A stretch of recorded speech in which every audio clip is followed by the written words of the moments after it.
ল'ৰাজন আজি 15 বছৰ হ'ল। বেমাৰত আমি ট্ৰিটমেণ্ট কৰি আছোঁ, ইমান ভাল কৰিব পৰা নাই, বহুত মেডিকেললৈ নিয়া হৈছে। কিন্তু তাৰ মাজতে আকৌ এজনৰ কথাটো ক'ব লাগিব নহয় জানো, সি আহি পেলাই আকৌ ভাল কৰিম বুলি কৈছে। এজন প্ৰদীপ পেগু হয়, এইজন কালিধানৰ হ'ব, বুজি পোৱা নাই, মই ইমান এটা নাজানো আৰু। এজন আহি পেলাই ক'লে ল'ৰাটো ভাল কৰি দিম, 3 লাখ টকা লাগিব বুলি ক'লে।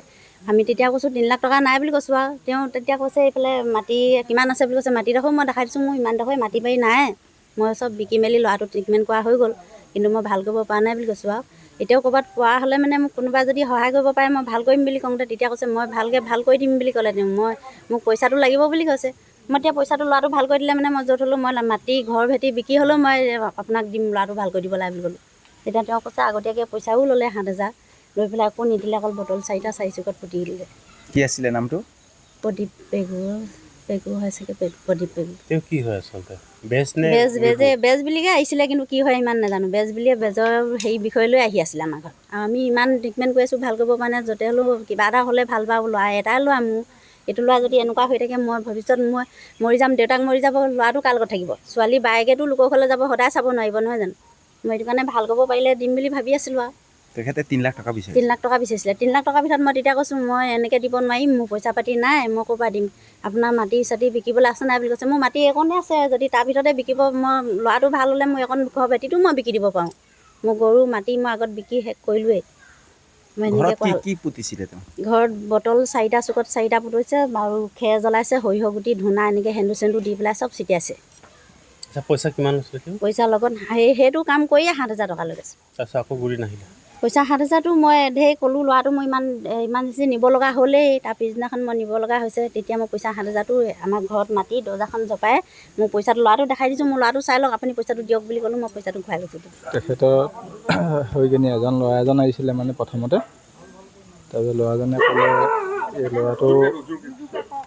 ল'ৰাটো এনেকুৱা কেতিয়াবা হ'ল বুলি সুধিলে। তেতিয়া মই ক'লোঁ হ'ল আজি 10 বছৰ হৈ গ'ল, তেনেকৈ ভাল কৰা মানুহ এজন আছে বোলে, প্ৰদীপ পেগুৰ কথা ক'লে।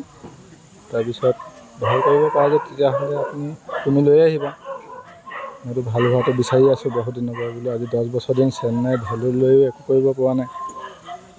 সেই ল'ৰাজনে মানুহজনক আনিলে, অনাৰ পিছত মানুহজনে মোৰ গোটেই বাৰী চাৰীবিলাক চালে, চাই কিনি ক'লে ল'ৰাজন ঠিক কৰি দিম, মই কৰি দিম বুলি কোৱা দেখি তেতিয়া মানে তেখেতে মোক পইচা 2-3 লাখমান টকা এটা প্ৰয়োজন হ'ব বুলি ক'লে।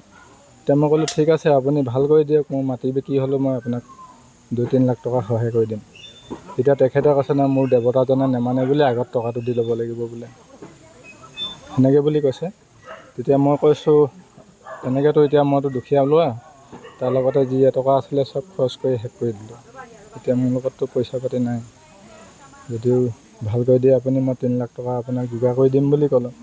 তাত থৈ দি কিনি আপোনাৰ কেইদিনমানৰ পিছত আকৌ 7,000 টকা এটা তেখেতে লৈ গ'ল, কিবা পূজা কেইটামান আছে কৰি দিম বুলি। সেইবিলাক পূজাবিলাক তেনেকৈ বটল পুতিলে, কৰি থৈ গ'ল। তাৰপৰা নাই, খবৰে নাই, মই ফোন মাৰিলে ফোনো ৰিচিভ নকৰে। তাৰপৰা এদিন মানে ই অলপ চিৰিয়াছ হৈছিলে, চিৰিয়াছ মানে ভৰিটো ভাগিছিলে ইয়াৰ ভাগত। তাৰ ভৰিটো ভাঙোতে মানে মোৰ অলপ ভয় হৈ গৈছে, কি হৈ গ'ল ল'ৰাটো, গম নাপাওঁ ভৰি ভাগিলে বুলি। তাৰপৰা তেখেতক ফোন কৰি মাতিলোঁ, সন্ধিয়া টাইমত ওলালেহি সেই ল'ৰাটোক লৈ কিনি, কি কয় জানো ল'ৰাটোৰ নাম মই নাজানো। সেই ল'ৰাটোক লৈ আহিলে, তাৰপৰা মই ভিতৰত সুমিয়াই দিলোঁ তাক। সুমিয়াই কিনি দৰ্জাটো ডাইৰেক্ট লক কৰি দিলোঁ, সঁচা কথা কৈছোঁ আৰু। লগ কৰি কিনি মই কৈছোঁ আপুনি যদি ইমান দিন ফোনটো ৰিচিভ নকৰে, মোৰ পইচাটো ঘূৰাই দিয়ক, মোক পইচা লাগিব এতিয়া, নহ'লে আপোনাক মই ওলাই যাব নিদিওঁ বোলো। তাৰপৰা সি ভয় কৰিছে বাৰু মানুহজনে, হ'ব মই কালি আপোনাৰ পইচাটো ঘূৰাই দিম, আৰু মই এইখিনি কাম জীৱনত নকৰোঁ আৰু বুলি মানে মোক কথা দিছে মানে। প্ৰদীপ পেগুৱে প্ৰতিক্ৰিয়া দিছে মানে তাৰ মুখৰ কথা, আৰু একো তথ্য নাইকিয়াকৈ প্ৰদীপ পেগুৱে প্ৰতিক্ৰিয়া দিছে। আৰু মই যিখিনি কথা কৈছোঁ সংগম আইদেউৰ আগত, গোটেইখিনি মোৰ তথ্য আছে। আৰু প্ৰদীপ পেগুৱে তথ্য দিয়ক বুলি ক'লে মই তথ্য নিদিওঁ, মই তথ্য মানে পুলিচৰ প্ৰশাসনক মই দিছোঁ। অলৰেডি প্ৰশাসনক মই তথ্য দিয়া আছে, প্ৰশাসনে তাৰ ওপৰত মানে কেছ ৰেজিষ্টাৰ কৰিছে, কেছ মানে অলৰেডি মানে কোৰ্টলৈ পঠিয়াইছে। কোৰ্টৰ মানে মোৰ মানুহজনী ষ্টেটমেণ্ট ল'লে, আৰু যোনজন ল'ৰাই অফলাইনত পইচা নিব আহিছিলে সেইজনে পুলিচৰ আগত ষ্টেটমেণ্ট দিলে, আৰু কোৰ্টত অলৰেডি ষ্টেটমেণ্ট দিলে। আৰু মোৰ প্ৰদীপ পেগুৱে অনলাইনত নিয়া পইচা তথ্য কিছুমান আপোনাক মই দেখাই দিম, গোটেইখিনি নেদেখাওঁ, কেইটামান মই দেখাই দিওঁ, আপোনালোকে চাওক।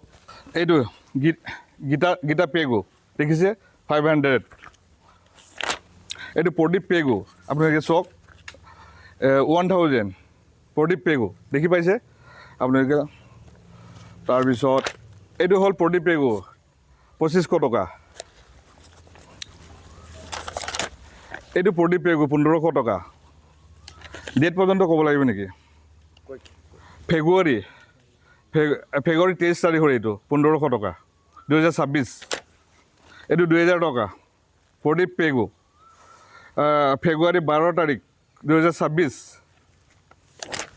এইটো 1500 টকা প্ৰদীপ পেগু এইটো 25 ছেপ্টেম্বৰ 25 চনৰ চক টাইম টেবুল পৰ্যন্ত আছে এইটো 900 টকা প্ৰদীপ পেগু এইটো 18 ডিচেম্বৰ 25 চন এনেকৈ বহুত আছে মই আপোনালোকক কিমান দেখাম আৰু মোৰ বহুত তথ্য আছে এতিয়া নমুনা আপোনালোকক দেখাইছোঁ মই ব্লাইণ্ডত কথা কোৱা নাই মই তথ্য সহকাৰে কথা কৈছোঁ প্ৰদীপ পেগুৱে এতিয়া মানে কিয় পলাই ফুৰিছে তেখেতে যদি দুখ কৰা নাই কিয় থানালৈ আহিব পৰা নাই থানাই বিচাৰি আছে তেখেতক থানাই ফোনাফোনি কৰি আছে থানাই ফোন চুইচ অফ কৰি প্ৰদীপ পেগু মতামাগী দুটাৰ ফোন চুইচ অফ কৰি পলাই আছে ইমান দিন পলাই ফুৰিছে কিয় পলাই ফুৰিছে যদি দুখেই কৰা নাই কিয় পুলিচৰ লগত মানে সহযোগ কৰিব পৰা নাই মোৰ কথা হ'ল এইটোৱে আৰু এতিয়া ৰাইজক আগতে যিমান ঠগি আছিলে যিকোনো খবৰৰ বাবে যোগাযোগ কৰক আমাৰ এই নম্বৰত 9181